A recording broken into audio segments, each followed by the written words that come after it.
இயேசுவுக்கே புகழ். மரியே வாழ்க.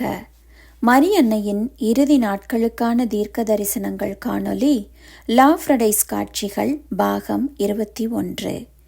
இன்றைய காணொலியில் இருளின் 3 நாட்களுக்கு உதவக்கூடிய கூடுதல் பாதுகாப்பு பொருட்களை பற்றி தொடர்ந்து காண்போம்.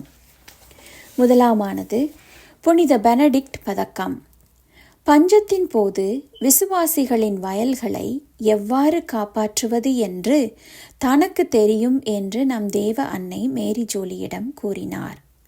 வாதைகளின் போது பயிர்களை எவ்வாறு காப்பாற்றுவது என்பது குறித்து மேரி ஜூலிக்கு அளிக்கப்பட்ட ஒரே ஆலோசனை என்னவென்றால், ஒரு சிலுவையின் வடிவத்தில் தரையில் செயின்ட் பெனடிக்ட் பதக்கங்களை அதாவது மெடல்களை புதைத்து வைப்பதுதான். இது தீர்வாக இருக்க வேண்டும் என்று நாம் கருதலாம். இதேபோல் மேரி ஜூலி கூறினார், விலங்குகளின் கழுத்தில் ஒரு செயின்ட் பெனடிக்ட் பதக்கம் போட்டுவிடவும். இந்த 2 துன்பகரமான பேரழிவுகளில், அதாவது விவசாயம் மற்றும் கால்நடை அல்லது கால்நடை வளர்ப்பில் உதவ இந்த மாபெரும் துறவியே நம் ஆண்டவரால் நியமிக்கப்பட்டுள்ளார் என்று. செயின்ட் பெனடிக்ட் பதக்கத்தை நாம் அனைவரும் அணிந்து கொள்வது மிகவும் பாதுகாப்பானது. செயின்ட் பெனடிக்ட் பதக்கத்திற்கான ஆசிர்வாத முறை. செயின்ட் பெனடிக்டன் பேயோட்டுதல் பதக்கம் அதற்காக இயற்றப்பட்ட பாதுகாப்பின் சிறப்பு பிரார்த்தனையால் ஆசிர்வதிக்கப்பட வேண்டும். ஒரு பெனடிக்டன் குருவானவர் மட்டுமல்ல, எந்த ஒரு குருவும் பாதுகாப்பின் ஆசிர்வாதத்தை செய்யலாம். ஒரு குருவானவர் சடங்கின் லத்தீன் வடிவத்தை வைத்திருந்தால் அது மிகவும் சிறந்தது. இருப்பினும் எந்த ஒரு குருவாலும் வேறு மொழிகளிலும் ஆசிர்வதிக்கப்படலாம். குறிப்பு: கீழே உள்ள பிரார்த்தனையில் வரும் ஒவ்வொரு சிலுவை அடையாளத்தின் போதும் குருவானவர் சிலுவையின் அடையாளத்தை வரைய வேண்டும். அதை செயின்ட் பெனடிக்ட் பதக்கத்தை மந்திரிக்கும் முறை பின்வருமாறு. குருவானவர்: நம்முடைய உதவி ஆண்டவருடைய நாமத்தில் இருக்கிறது. பதில்: வானத்தையும் பூமியையும் படைத்தவர் அவர். குருவானவர்: வானத்தையும் பூமியையும் கடல்களையும் அவற்றில் உள்ள அனைத்தையும் உருவாக்கிய சர்வ வல்லமையுள்ள. இந்த இடத்தில் சிலுவை அடையாளம் இட வேண்டும். தந்தையான கடவுளின் பெயரால் நான் இந்த பதக்கங்களை தீயவனின் சக்தி மற்றும் தாக்குதல்களுக்கு எதிராக விடுவிக்கிறேன். இந்த பதக்கங்களை பக்தியுடன் பயன்படுத்தும் அனைவரும் ஆன்மா மற்றும் உடலின் ஆரோக்கியத்தால் ஆசிர்வதிக்கப்படட்டும். சர்வ வல்லமையுள்ள பிதாவின் பெயராலும் இங்கு சிலுவை அடையாளம் இட வேண்டும். அவருடைய குமாரன் நம்முடைய ஆண்டவராகிய இயேசு கிறிஸ்துவின் பெயராலும் இங்கு சிலுவை அடையாளம் இட வேண்டும். பரிசுத்த ஆவியானவரின் இங்கு சிலுவை அடையாளம் இட வேண்டும். பெயராலும் ஜீவனுள்ளவர்களையும் மரித்தவர்களையும் அக்கினியால் நியாயந்தீர்க்க கடைசி நாளில் வரவிருக்கும் அதே ஆண்டவராகிய இயேசு கிறிஸ்துவின் அன்பிலும் ஆசீர்வதிக்கிறேன். பதில்: ஆமேன். குருவானவர்: பிரார்த்தனை செய்வோம். சர்வ வல்லமையுள்ள கடவுளே, எல்லா நல்ல விஷயங்களுக்கும் எல்லையற்ற ஆதாரமே, நாங்கள் தாழ்மையுடன் கேட்கிறோம். செயின்ட் பெனடிக்டின் பரிந்துரையின் மூலம் இந்த பதக்கங்கள் மீது உங்கள் ஆசிர்வாதங்களை இங்கு சிலுவை அடையாளம் இட வேண்டும்.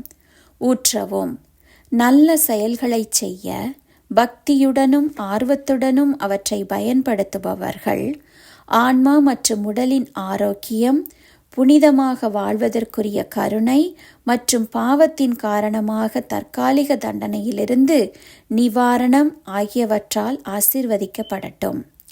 அவர்களும் உங்கள் இரக்கமுள்ள அன்பின் உதவியுடன் தீயவனின் சோதனையை எதிர்த்து அனைவருக்கும் உண்மையான தொண்டு மற்றும் நீதியை பயன்படுத்த முயற்சி செய்வார்கள்.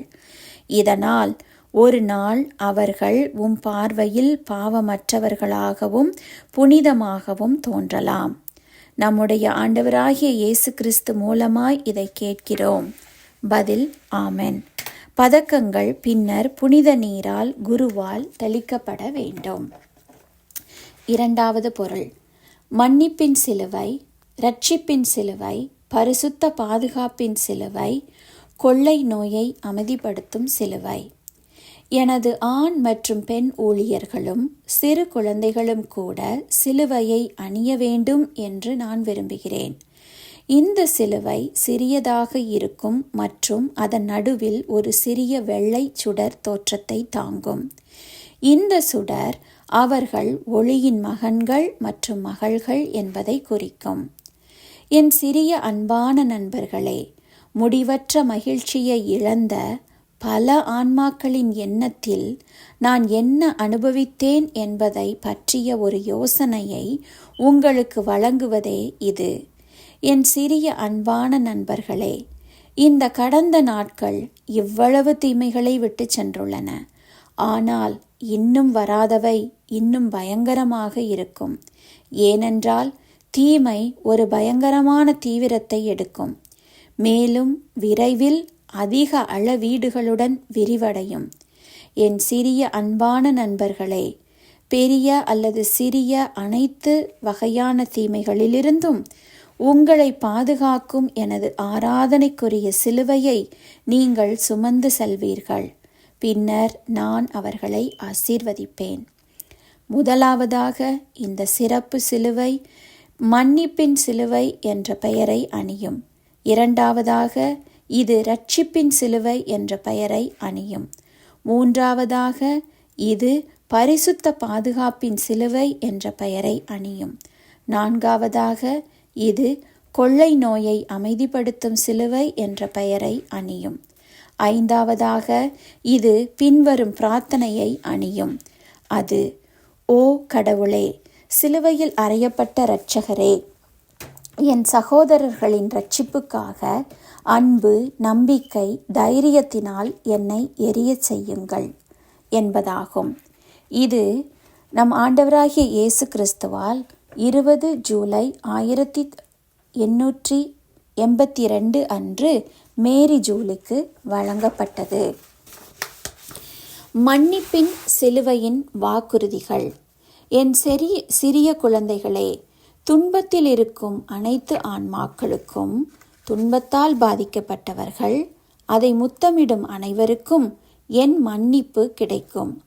அதை தொடும் அனைவருக்கும் என் மன்னிப்பு கிடைக்கும். என் சிறிய அன்பான நண்பர்களே, நான் உங்களை முன்பே எச்சரித்து உள்ளேன். இதனால் நீங்கள் ஆச்சரியப்பட மாட்டீர்கள். அந்த நேரத்தில் இதனால் உங்கள் அன்புக்குரியவர்களுக்கும் குடும்பத்தினருக்கும் தெரிவிக்க உங்களுக்கு எல்லா நேரமும் இருக்கும். இது 15 நவம்பர் 1921 அன்று மேரி ஜூலிக்கு நமது ஆண்டவராகிய இயேசு கிறிஸ்துவால் வழங்கப்பட்ட செய்தி. தயவு செய்து கவனிக்கவும். இந்த சிலுவையுடன் இணைக்கப்பட்டுள்ள மன்னிப்பு வாக்குறுதி பாவ சங்கீர்த்தனத்திற்கு மாற்றாக இல்லை. இது சாதாரண மற்றும் அசாதாரணமான நேரங்களுக்கு ஆனது. குறிப்பாக தேவாலயங்கள் மூடப்பட்டு நமக்கு ஒரு குருவானவர் பாவ சங்கீர்த்தனம் கொடுக்க இல்லாத போது, குறிப்பாக பெரிய வாதைகளின் போது, உதாரணமாக கொரோனா போன்ற வாதைகளின் போது பாதிக்கப்பட்டவர்கள், உதாரணமாக மரிக்க இருப்பவர்கள், ஒரு குருவானவரை கண்டுபிடிக்க முடியாத போதோ அல்லது சரியான நேரத்தில் அவர்களிடம் குருவானவர் வந்து சேர முடியாத நேரத்தில் மன்னிப்பின் சிலுவை மூலம் பாவ மன்னிப்பு பெற முடியும். அதாவது நோயில் பூசுதல் தருணத்தில். மூன்றாவது, ரோடி பேக்கின் அற்புத பதக்கம். மற்றொரு சந்தர்ப்பத்தில் நம் தேவ அன்னை மேரி ஜூலியிடம் கூறியது பின்வருமாறு: என் குழந்தைகளே, பாதாளத்தின் இணைப்பு திறக்கப்படும் நேரத்தில் நீங்கள் பின்வரும் வார்த்தைகள் எழுதப்பட்ட அற்புதமான கருணை பதக்கத்தை அணிய வேண்டும் என்று நான் விரும்புகிறேன். பதக்கத்தில் எழுதப்பட்டுள்ள வார்த்தைகள் பின்வருமாறு: ஓ மரியாயே, பாவமில்லாமல் கருவுற்றவரே, உம்மை நாடும் எங்களுக்காக வேண்டிக் கொள்ளும் என்பதாகும். எனது மகன், அவரது குழந்தைகள் அனைவரும், அதாவது சிறியவர் முதல் பெரியவர் வரை அனைவரும் தனது ஆராதனைக்குரிய சிலுவையை தங்கள் இதயங்களில் அணிய விரும்புகிறார். அது மிகவும் சிறியதாக இருந்தாலும் கூட விழுங்கும் புலிகளைப் போன்ற கிறிஸ்தவர்களை வெல்வதற்காகவும் தனது விசுவாசமான குழந்தைகளின் நம்பிக்கையை பராமரிக்க உதவும் ஒரு வழிமுறையாகவும் அவர் இந்த சகாப்தத்திற்கு தேர்ந்தெடுத்த தனது சிலுவை இது 11 நவம்பர் 1880 அன்று நமது அன்னை தேவ அன்னை மேரி ஜூலியிடம் கூறிய செய்தி. என் குழந்தைகளே, என் மாசற்ற தாயின் உருவம் அல்லது அவர்களின் இனிமையான பதக்கத்தை உங்கள் நெற்றியில் தொடுவதன் மூலம் உங்கள் அச்சங்கள் மற்றும் பயங்கள் அனைத்தும் மறைந்துவிடும் என்று நான் உங்களுக்கு உறுதியளிக்கிறேன். உங்கள் ஆன்மாவின் ஆவி அமைதியாக இருக்கும். உங்கள் புத்திசாலித்தனம் எனது மாபெரும் நீதியின் பயங்கர விளைவுகளை உணராது. மாசற்ற அன்னையின் படம் அல்லது பாவங்கள் இல்லாமல் கருத்தரிக்கப்பட்ட அன்னை என்ற வார்த்தைகள் கொண்ட பதக்கமாகிய ரூடிபாக்கின் அற்புத பதக்கம். இந்த பதக்கத்தில் உள்ள இந்த அழகான பிரார்த்தனை பரலோகம் முழுவதையும் மகிழ்வித்து என் புனித தாயை புன்னகைக்க வைக்கிறது. இந்த செய்தி 19 ஏப்ரல் 1923 அன்று நம் ஆண்டவராகிய இயேசு கிறிஸ்துவால் மேரி ஜூலிக்கு கொடுக்கப்பட்டது. அடுத்த பாதுகாப்பிற்கான பொருள்.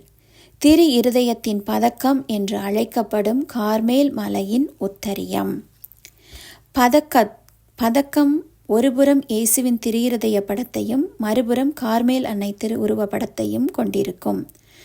பிரவுன் ஸ்காப்புலாருக்கு உத்திரியத்துக்கு, அதாவது கார்மேல் உத்திரியத்துக்கு கொடுக்கப்பட்ட வாக்குறுதி. இந்த உத்தரியத்தை அணிந்து இறக்கும் எவரும் நித்திய நெருப்பை அனுபவிக்க மாட்டார்கள் என்று நம் அன்னை செயின்ட் சைமன் ஸ்டாக்குக்கு 16 ஜூன் 1251 அன்று வாக்குறுதி கொடுத்தார்கள். கார்மேல் அன்னை வாக்குறுதி கொடுத்தார்கள். என் அன்பான மற்றும் அருமையான சிறிய ஆத்மாக்களே, பெரிய பேரழிவுகள் ஏற்படும்போது ஒரு கிளாஸ் அல்லது ஒரு ஸ்பூன் தண்ணீரில் என் திரு இருதய பதக்கத்தை வைக்க வேண்டும். நீங்கள் என் அன்பான இதயத்தை அழைக்க வேண்டும். பின் அதை பருக வேண்டும். நீங்கள் அனுபவிக்கும் எதிலிருந்தும் நான் உங்களுக்கு நிவாரணம் தருவேன். உங்கள் துயரங்களிலும் வேதனைகளிலும் நான் உங்களுக்கு ஆறுதல் கூறுவேன். இது தண்டனை காலத்தில் வரும் நோய்களுக்கானது. இந்த செய்தி 21 ஜூன் 1923 அன்று நம் ஆண்டவராகிய இயேசு கிறிஸ்துவால் மேரி ஜூலிக்கு வழங்கப்பட்டது. மேலும் என்னவென்றால், பிரவுன் உத்தரியத்தை துணி வடிவத்தில் அணிவதில் கடுமையான சிரமத்தை அனுபவிப்பவர்களுக்கு மட்டுமே உத்தரிய பதக்கம் உருவாக்கப்பட்டது. அதாவது அலர்ஜி போன்ற பிரச்சனைகள் உள்ளவர்களுக்காக மட்டுமே உத்தரிய பதக்கம் உருவாக்கப்பட்டது. மேலும் 500 நாட்களின் பாவ மன்னிப்பு பதக்கத்திற்கு பொருந்தாது. உத்தரியத்தின் கிருபைகளையும் வாக்குறுதிகளையும் பெற அது தொடர்ந்து அணியப்பட வேண்டும். இரவும் பகலும் நோயிலும் ஆரோக்கியத்திலும் அணியப்பட வேண்டும். இந்த உத்தரியம் அணிவதின் சலுகை என்பது ஒருவர் இறப்புக்கு பிறகு வரும் முதல் சனிக்கிழமையன்று பின்வரும் 3 தேவைகளை பூர்த்தி செய்தவர்கள், தங்கள் வாழ்நாளில் பூர்த்தி செய்தவர்கள் நம் தேவ அன்னையின் சிறப்பு பரிந்துரையின் மூலம் உத்தரிப்பு ஸ்தலத்திலிருந்து விடுவிக்கப்படுவார்கள் என்பதாகும். இதுவே கார்மேல் அன்னை அளித்த வாக்குறுதி. தங்கள் வாழ்நாளில் பூர்த்தி செய்யப்பட வேண்டிய 3 தேவைகள் என்னவென்றால், 1. நீங்கள் உத்தரியம் எப்பொழுதும் அணிந்திருந்திருக்க வேண்டும். 2. உங்கள் வாழ்க்கை நிலைக்கு ஏற்ப நீங்கள் கற்பை கடைபிடித்திருக்க வேண்டும். 3. நம் தேவ அன்னையின் சிறிய அலுவல்களை நீங்கள் தினமும் சொல்லியிருக்க வேண்டும். அதாவது ஜபமாலை அல்லது வேறு ஏதேனும் புனிதமான வேலையை அன்னைக்கு சமர்ப்பித்திருக்க வேண்டும். 1901 ஆண்டு ஜூன் மாதம் திருத்தந்தை 13 லியோவால் இந்த மாற்றீட்டை செய்ய அனைத்து பாவசங்கீர்த்தனம் கேட்கும் குருக்களுக்கும் அதிகாரம் வழங்கப்பட்டது. இன்றும் கூடுதலான பொருட்களை பற்றிய விவரங்களை அடுத்த காணொளியில் காண்போம். அதுவரை அன்னியின் ஆசீரோடு காத்திருப்போம். தினமும் குடும்பமாக ஜபமாலை சொல்வோம். ஆமேன்.